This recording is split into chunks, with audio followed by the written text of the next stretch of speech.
அஸ்ஸலாமு அலைக்கும்.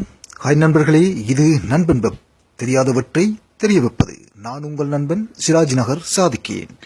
இன்னைக்கு நம்ம பார்க்க போற விஷயம் என்ன அப்படின்னு சொன்னா, ஜிமெயில் சம்பந்தப்பட்ட விஷயத்தை தான் பார்க்க போறோம். இது சம்பந்தமா நான் ஆல்ரெடி நேரத்தில் நிறைய வீடியோ பதிவு போட்டிருக்கேன். இருந்தாலும் புதிய நண்பர்கள் கேட்கறதால இது சம்பந்தமா தெளிவான ஒரு விளக்கம் உங்களுக்காக கொண்டு வரலாம் அப்படின்னு இருக்கேன்.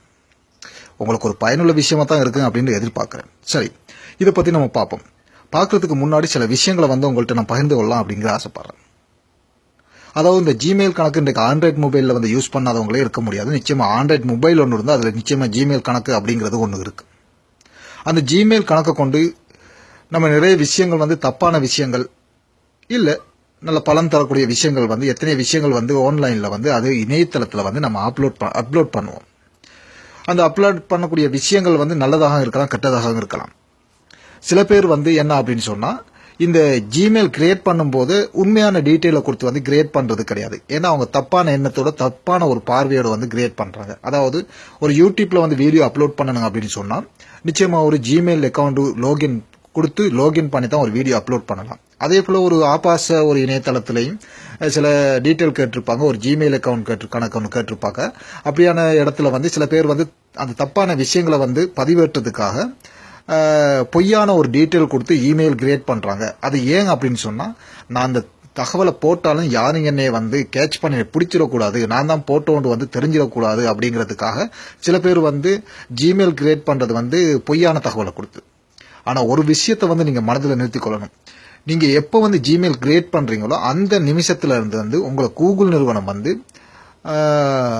நீங்க அந்த ஜிமெயிலூடாக என்னென்ன பண்றீங்க அப்படிங்கறத கண்காணிச்சிட்டு இருக்கு. அதே நேரம் நீங்க அந்த ஜிமெயிலோட என்னென்ன செஞ்சிருக்கீங்க அப்படிங்கறத ரீஸ்டோர் பண்ணிட்டு இருக்காங்க, சேமிச்சு வச்சிட்டு இருக்காங்க. இதை மட்டும் நீங்க எப்போ மனதில் நிறுத்திக் கொள்ளுங்க. இதுக்கு ஆதாரமா நான் அடுத்த வீடியோ பதிவில் உங்களுக்கு நான் கொடுக்குறேன். இப்போ நான் இந்த ஜிமெயில் சம்பந்தமா பாதி விஷயங்களை தான் சொல்ல வந்திருக்கேன். அதாவது இந்த ஜிமெயில் அக்கௌண்ட் கணக்கு நீங்க தப்பா கிரியேட் பண்ணி பொய்யான தகவல் கிரியேட் பண்ணி ஆபாசமான விஷயங்களையோ தவறான ஏதோ விஷயங்களையோ இணையத்துல போட்டுட்டு என்னை யாரும் கண்டுபிடிக்க முடியாதுங்கிறதுக்காக அப்படி நீங்க தவறான விஷயங்களை போட்டு உங்க பிழையான தகவலை கொடுத்து நீங்க செய்றீங்க. ஒரு விஷயத்தை நீங்க மனதில் எப்பவுமே நிறுத்திக் கொள்ளுங்க. என்ன அப்படின்னு சொன்னா, நீங்க பிழையான தகவலை கொடுத்தாலும் கூட நீங்க ஒரு விஷயம் அப்லோட் பண்ணும்போது ஒரு டெலிகாம் நெட்வொர்க்ல இருந்து தான் எந்த ஒரு விஷயமும் நீங்க இணையத்துல அப்லோட் பண்ண போறீங்க. அந்த டெலிகாம் நிறுவனத்து அந்த ஒவ்வொரு நெட்வொர்க்குக்கும் ஒரு ஐபி அட்ரஸ் இருக்கு. அந்த ஐபி அட்ரஸை வச்சு உங்களை ஈஸியா அரசு நிறுவனத்துக்கு உங்களை ட்ராக் பண்ணி உங்களை கேட்ச் பண்ண முடியும். ஆகவே அவங்களுக்கு அந்த ஜிமெயில் பெருசு கிடையாது. சரிங்களா? நீங்க யூஸ் பண்ற நெட்வொர்க்கை வச்சு உங்களை கேட்ச் பண்ண முடியும் அப்படிங்கறத நீங்க எப்பவுமே இதை மனதில் நிறுத்திக் கொள்ளுங்க. நீங்க ஒரு பேஸ்புக் ஒரு பொய்யான ஒரு ஜிமெயில் அக்கௌண்ட் ஓபன் பண்ணி நீங்க திறந்து அதுல பொய்யான ஒரு தகவல் தகாத சில விஷயங்களை கூட நீங்க போட்டு என்னை பிடிக்க முடியாதுன்னு நீங்க நினைக்கலாம். அதே போல இணையதளத்துல ஒரு பொய்யான ஒரு ஜிமெயில் ஓபன் பண்ணி அந்த ஜிமெயில் அக்கௌண்ட் கொடுத்து ஆபாசமான விஷயங்களை போட்டுட்டு என்னை பிடிக்க முடியாதுன்னு நீங்க நினைச்சா அது உங்க தப்பு. நிச்சயமா நீங்க என்ன விஷயங்கள் செஞ்சாலும் ஒரு நெட்வொர்க்கு கீழே தான் நீங்க செய்ய போறீங்க. அந்த நெட்வொர்க்குக்கு ஒரு ஐபி அட்ரஸ் இருக்கு. அந்த ஐபி அட்ரஸை வச்சே உங்களை கேட்ச் பண்ணிடுவாங்க அப்படிங்கிற விஷயத்தை உங்களுக்கு நீங்க புரிந்து கொள்ளணும். சரி, உங்களுக்கு ஒரு விழிப்பா இருக்கு அப்படிங்கிறதுக்காக நான் அந்த தகவலை உங்களுக்கு தந்து இனி ஜிமெயில் சம்பந்தப்பட்ட விஷயங்களை நம்ம பார்ப்போம். அதாவது நிறைய பேர் ஜிமெயில் அக்கௌண்ட் ஆண்ட்ராய்ட் மொபைல்ல யூஸ் பண்ணுவாங்க. சில பேர் அது அவங்களே திறந்திருக்க மாட்டாங்க, வேற கடையிலேயே வேற நண்பர்கள்ட்டயே கொடுத்து திறந்திருப்பாங்க. அதனால சில நேரம் அவங்க பாஸ்வேர்டை மறந்துருப்பாங்க.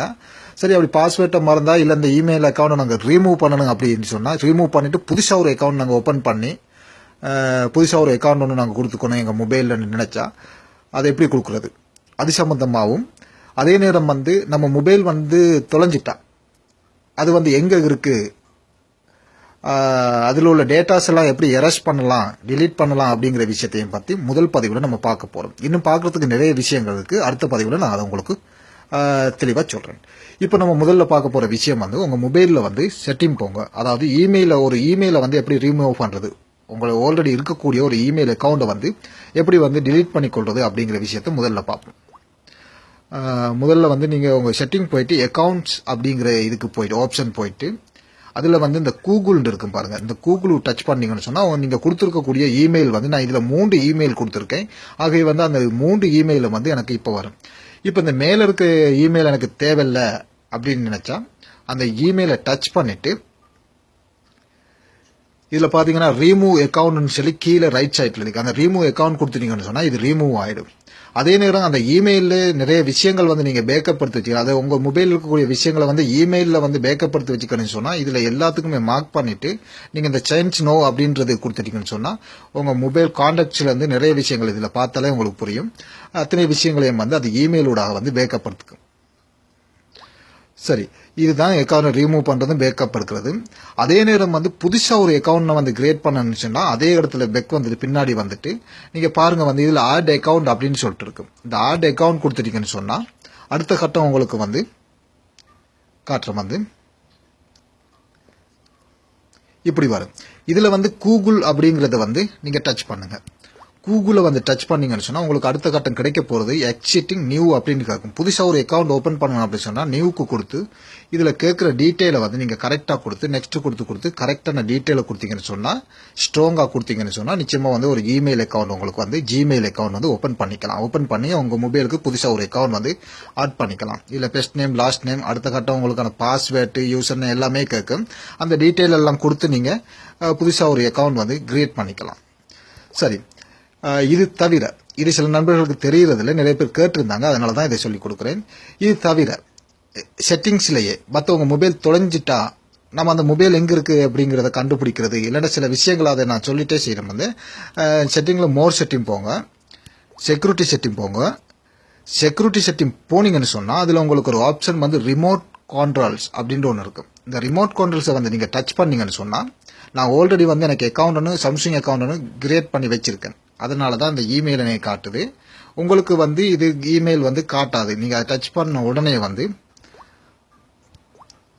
அதையும் நான் காட்டிடுறேன். வந்து நான் இப்போ என்னுடைய இதை வந்து லாகின் பண்றேன். லாகின் பண்ண உடனே உங்களுக்கு வந்து அதை டச் பண்ண உடனே ரிமோட் கண்ட்ரோல் டச் பண்ண உடனே உங்களுக்கு இப்படி தான் காட்டும். நீங்க வந்து இதை ஓகே பண்ணிடுங்க. ஓகே பண்ணதுக்கு அப்புறம் வந்து இந்த கிரீன் கலர்ல மேல இருக்கு இல்லையா, இது வந்து ஓஃப்ல இருக்கும். ஓஃப்ல இருக்கும். இதுல வந்து இந்த இமெயில் ரெண்டாவது இடத்துல இருக்கு பாருங்க, வந்து இந்த இமெயில் உங்களுக்கு இருக்காது. ஆகவே அந்த சாம்சங் அக்கௌண்ட்டை நீங்க டச் பண்ணீங்கன்னு சொன்னா உங்களுக்கு புதுசா ஒரு சாம்சங் அக்கௌண்ட் ஒன்று கிரியேட் பண்ண சொல்லும். உங்க பெஸ்ட் நேம் லாஸ்ட் நேம் உங்க இமெயில் ஐடி புதுசா ஒரு பாஸ்வேர்ட் எல்லாமே கொடுத்து அதுல வந்து சாம்சங் அக்கௌண்ட் ஒன்று கிரியேட் பண்ணிக்கோங்க. கிரியேட் பண்ணிட்டு எல்லாமே கன்ஃபார்ம் பண்ணி வந்ததுக்கு அப்புறமா வந்து இந்த ரிமோட் கண்ட்ரோல்ஸ் அப்படின்ற இருக்கிறத வந்து ஆன் பண்ணி வச்சிருங்க.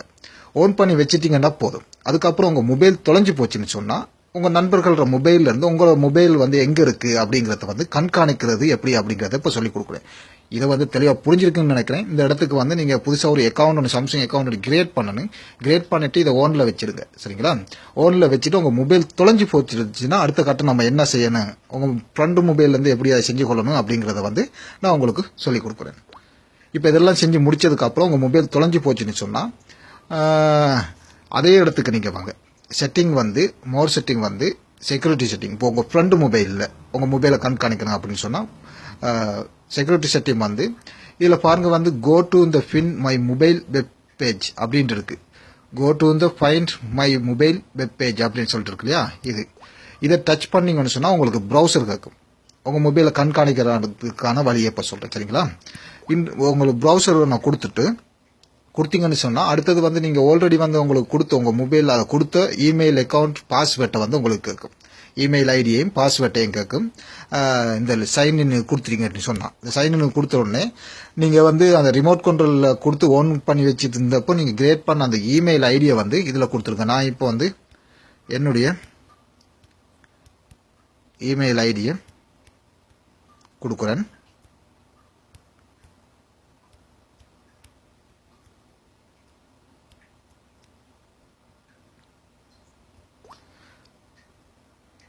அடுத்தது வந்து பாஸ்வேர்டை கொடுக்குறேன். கொடுத்துட்டு சிங்கின் அப்படின்னு சொல்லிட்டு கொடுத்துடுறேன். இப்போ எனக்கு வந்து இது லாகின் ஆகுது. லாகின் ஆகணுன்னே வந்து என்னுடைய மொபைலில் உள்ள சில விஷயங்களை வந்து நான் இங்க இருந்து என் ஃப்ரெண்டு மொபைல்ல இருந்து கண்காணிக்கக்கூடிய வழிமுறைகள் தான் இப்போ உங்களுக்கு நான் சொல்லிக் கொடுக்குறேன். சரிங்களா? இப்போ எனக்கு லாகின் ஆகிட்டு இருக்கு. லாகின் ஆனதுக்கு அப்புறம் வந்து என்னென்ன செய்ய முடியும் அப்படிங்கறத வந்து உங்களுக்கு நான் காட்டிடுறேன்.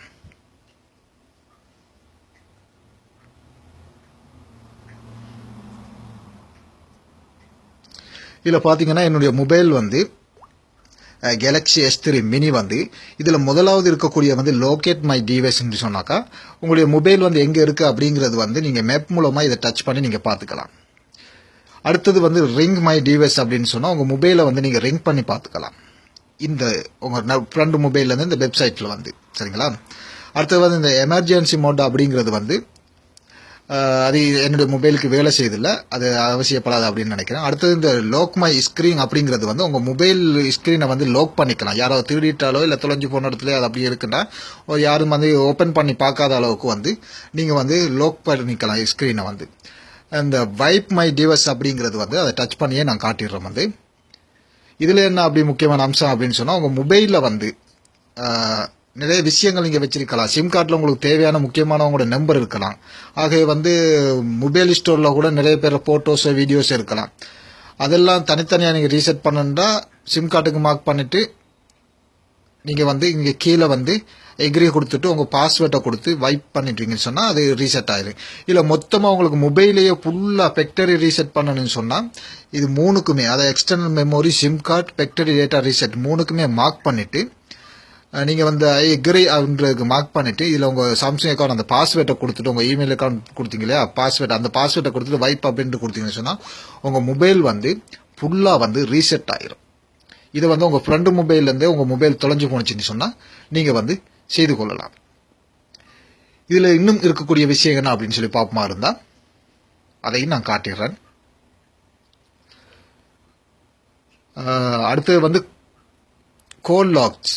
இந்த கோல் லாக்ஸ் அப்படிங்கிறது வந்து நீங்கள் கடைசியாக வந்து யாருக்கிட்ட பேசுனீங்க, யாரோடைய நம்பர் எல்லாம் எனக்கு தேவை அப்படின்னு நினைக்கிறீங்களோ அவங்ககிட்ட பேசின அத்தனை பேர் நம்பர்ஸ் வந்து ஒரு வாரத்துக்குரிய நம்பர், அதாவது 7 நாட்களுக்குரிய நம்பர் அத்தனையுமே வந்து இந்த கோல் லாக்ஸில் வந்து இன்கமிங் அவுட் கோயிங், போன கோல் வந்த கோல் மிஸ்ட் கோல் எல்லா நம்பருமே வந்து இதில் இருக்கு. அப்போ உங்களுக்கு தேவையான அப்போ வந்து உங்கள் மொபைல் தொலைஞ்சு போனால் கூட நீங்கள் இதில் எடுத்துக்கலாம். அடுத்தது இந்த அன்லாக் மை ஸ்க்ரீன் அப்படிங்கிறது வந்து நீங்கள் ஸ்க்ரீனை லாக் பண்ணிட்டீங்கன்னு சொன்னால் மறுபடியும் அதை அன்லாக் பண்ணிக்கலாம்.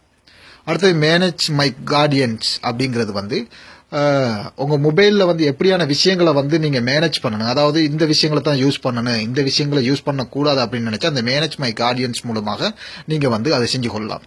இப்படி பல்வேறு வசதிகளை வந்து சாம்சங் நிறுவனம் வந்து கொடுத்துருக்கு. இந்த விஷயங்கள் வந்து நிறைய பேருக்கு வந்து தெரியறதில்லை.